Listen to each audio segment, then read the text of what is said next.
The book of Proverbs. The word proverb typically refers to a short, clever saying that offers some kind of wisdom, and this book has a lot of those. But they're almost all in the center section of the book, chapters 10 to 29. But there is way more going on in the book of Proverbs, especially at the beginning, chapters 1 through 9, and the conclusion, chapters 30 and 31. The book's been designed with an introduction, chapter 1, verses 1 through 9, and it first of all links this book to King Solomon. Now remember the story in 1 Kings chapter 3. Solomon had asked God for wisdom to lead Israel well. And so Solomon became known as the wisest man in the ancient world. And we're told in 1 Kings chapter 4 that he wrote thousands of proverbs and poems and collected knowledge about plants and animals. So Solomon was like the fountainhead of Israel's wisdom literature. So while not all the material in this book is written by him personally, he is where Israel's wisdom tradition began. The introduction says that by reading this book, you too can gain wisdom. Now, wisdom for most of us means knowledge, but the Hebrew word chokhmah means much more than just mental activity. It refers to action also. So think skill or applied knowledge. This is why back in the book of Exodus, chapter 31, it was artists and craftsmen in Israel who were said to have chokhmah. So the purpose of this book is to help you develop a set of practical skills for living well in God's world. And this gets linked with another key idea in the introduction, the fear of the Lord. Now, fear here is not about terror. It's about a healthy sense of reverence and awe for God and about my place in the universe. It's a moral mindset that recognizes I am not God and that I don't get to make up my own definitions of good and evil and right and wrong. Rather, I need to humble myself before God and embrace God's definition of right and wrong, even when that's inconvenient for me. Now, this introduction leads us into the first main section of the book, chapters 1 through 9, which also doesn't contain short one-liner proverbs. Rather, what we find here are 10 speeches from a father to a son about how the son should listen to wisdom and cultivate the fear of the Lord and live accordingly, which means a life of virtue and integrity and generosity, all of which lead to success and peace. And the father warns his son also about folly and evil and stupid decisions that will breed selfishness and pride, all leading to ruin and shame. And so the son should make the pursuit of wisdom and the fear of the Lord his highest goal in life. And this way of thinking, it forms the moral logic of this entire book. Now, these speeches from the father also clue us into what biblical wisdom literature is and how it's different from other parts of the Bible. These books explore how to live well in God's world, but wisdom is not the same as law, like what Moses gave Israel at Mount Sinai. And it's not the same as prophecy, divine speech to God's people. Rather, wisdom literature has the accumulated insight of God's people through the generations about how to live in a way that honors God and others. And so, through the book of Proverbs now, these human words about wisdom have been put together as God's word and wisdom to his people, which connects to the other thing you find in chapters 1 through 9. There are 4 poems from Lady Wisdom. Here, wisdom has been poetically personified as a woman who calls out to humanity to pay attention and to seek her. Wisdom says that she is woven into the fabric of the universe, and so wherever you see people making wise decisions, they are relying on her. So you see someone being generous or having sexual integrity or upholding justice. They are drawing on wisdom. These Lady Wisdom poems, they're a creative, poetic way of exploring this idea that we live in God's moral universe, and that goodness and justice are objective realities that we ignore to our own peril. And so fearing the Lord, living wisely, it's living along the grain of the universe. Now together, these 2 sets of speeches from the Father and Lady Wisdom, they make a powerful claim about this book, that you're not simply reading good advice, you're reading God's own invitation to learn wisdom from previous generations. And so in the next section of the book, chapters 10 through 29, we find hundreds of ancient proverbs, and they apply wisdom and the fear of the Lord to every life topic you could imagine: family, work, neighborhood, friendship, sex, marriage, money, anger, forgiveness, alcohol, debt, everything. And these are all filtered through the value system of Proverbs 1 through 9. Now, these Proverbs, they're all pretty short. They're easy to memorize. And actually, this section of the book is meant to become a reference work that you return to time and time again throughout the years, which raises some important issues in learning how to read these Proverbs. First of all, Proverbs are by nature about probabilities. So you fear the Lord and you make wise, good choices, things will likely go well for you. And if you don't fear the Lord, you're foolish, your life will likely not go so well. Now, that is all often true, but not always. Which leads to the next point, that Proverbs are not promises. They're not formulas for success. So, some Proverbs, for example. The fear of the Lord prolongs your life, but the years of the wicked are cut short. Or, train up a child in the way they should go, and when they're old, they won't turn from it. So yes, fearing God, being a moral person, will most likely lead to a better, longer life, and raising your kids in a stable, loving home does set them up well, but there are no guarantees. Lots of things can and often do go wrong in our world.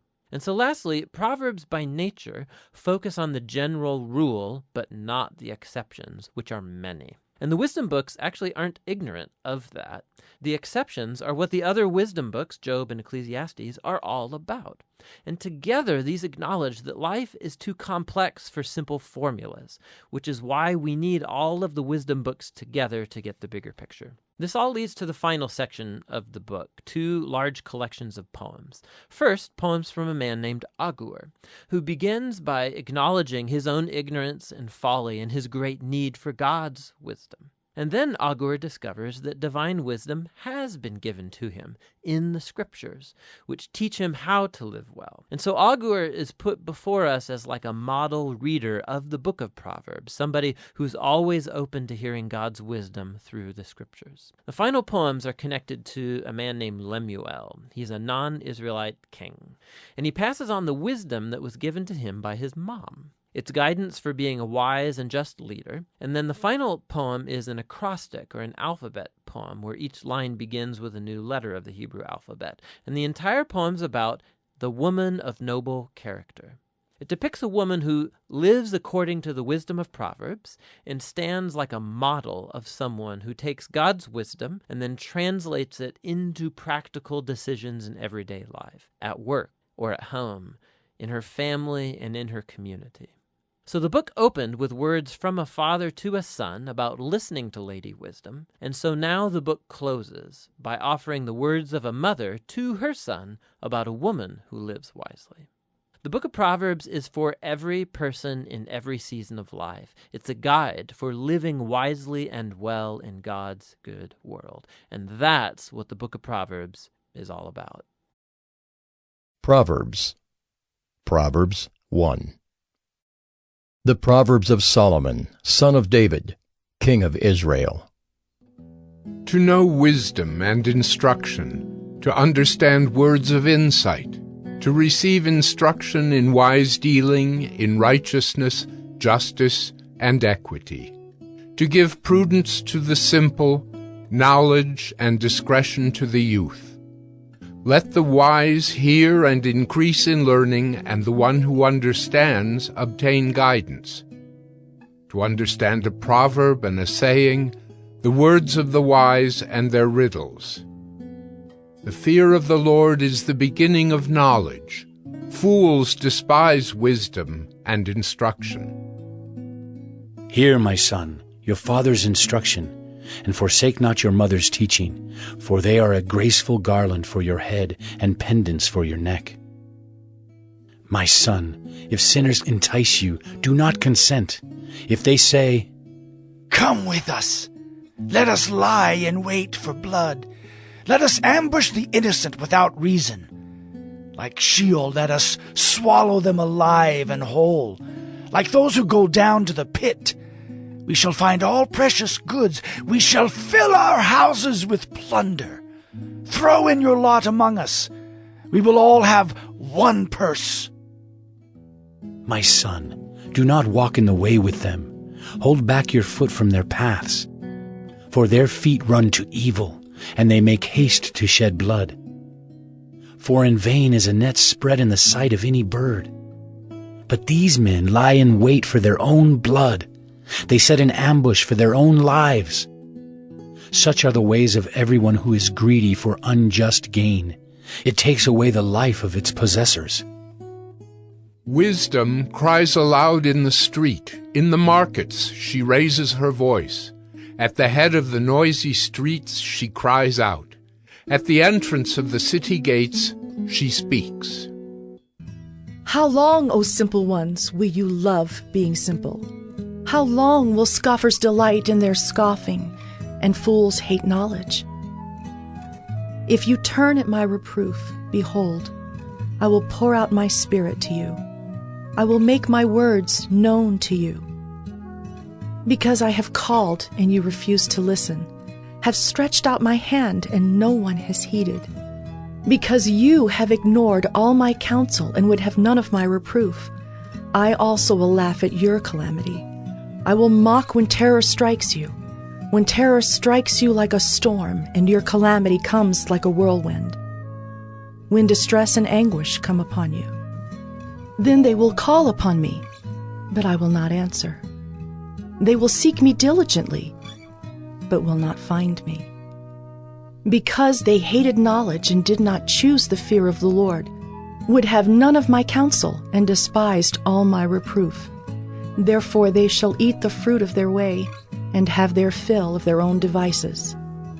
For the simple are killed by their turning away, and the complacency of fools destroys them.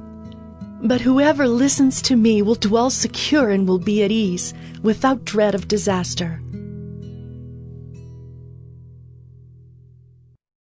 Proverbs 2. My son, if you receive my words and treasure up my commandments with you, making your ear attentive to wisdom and inclining your heart to understanding.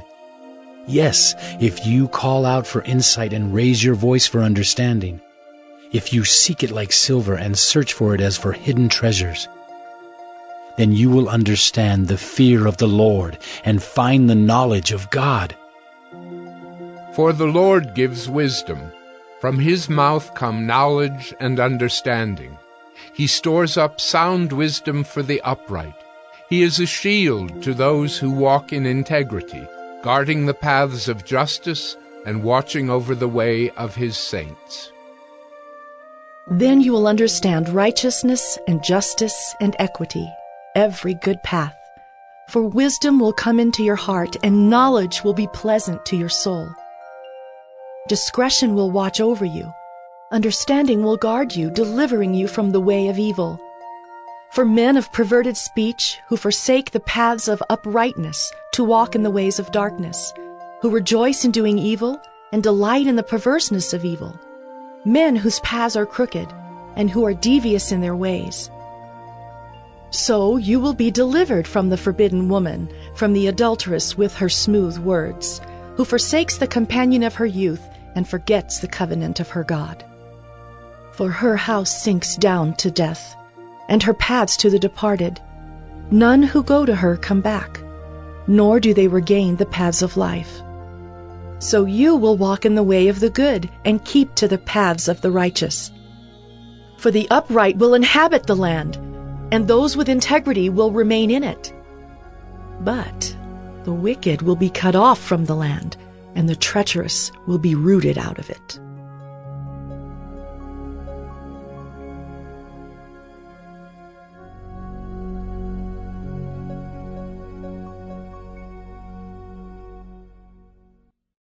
Proverbs 3. My son, do not forget my teaching, but let your heart keep my commandments. For length of days and years of life and peace they will add to you. Let not steadfast love and faithfulness forsake you. Bind them around your neck. Write them on the tablet of your heart. So you will find favor and good success in the sight of God and man. Trust in the Lord with all your heart, and do not lean on your own understanding. In all your ways acknowledge him, and he will make straight your paths. Be not wise in your own eyes. Fear the Lord, and turn away from evil. It will be healing to your flesh and refreshment to your bones. Honor the Lord with your wealth and with the first fruits of all your produce. Then your barns will be filled with plenty, and your vats will be bursting with wine. My son, do not despise the Lord's discipline or be weary of his reproof. For the Lord reproves him whom he loves, as a father the son in whom he delights. Blessed is the one who finds wisdom, and the one who gets understanding. For the gain from her is better than gain from silver, and her profit better than gold. She is more precious than jewels, and nothing you desire can compare with her. Long life is in her right hand. In her left hand are riches and honor. Her ways are ways of pleasantness, and all her paths are peace. She is a tree of life to those who lay hold of her. Those who hold her fast are called blessed. The Lord, by wisdom, founded the earth. By understanding, he established the heavens. By his knowledge, the deeps broke open, and the clouds dropped down the dew. My son, do not lose sight of these. Keep sound wisdom and discretion, and they will be life for your soul and adornment for your neck. Then you will walk on your way securely, and your foot will not stumble. If you lie down, you will not be afraid. When you lie down, your sleep will be sweet. Do not be afraid of sudden terror or of the ruin of the wicked when it comes, for the Lord will be your confidence and will keep your foot from being caught. Do not withhold good from those to whom it is due, when it is in your power to do it. Do not say to your neighbor, "Go and come again. Tomorrow I will give it," when you have it with you. Do not plan evil against your neighbor who dwells trustingly beside you. Do not contend with a man for no reason when he has done you no harm. Do not envy a man of violence, and do not choose any of his ways. For the devious person is an abomination to the Lord, but the upright are in his confidence. The Lord's curse is on the house of the wicked, but he blesses the dwelling of the righteous. Toward the scorners he is scornful, but to the humble he gives favor. The wise will inherit honor, but fools get disgrace.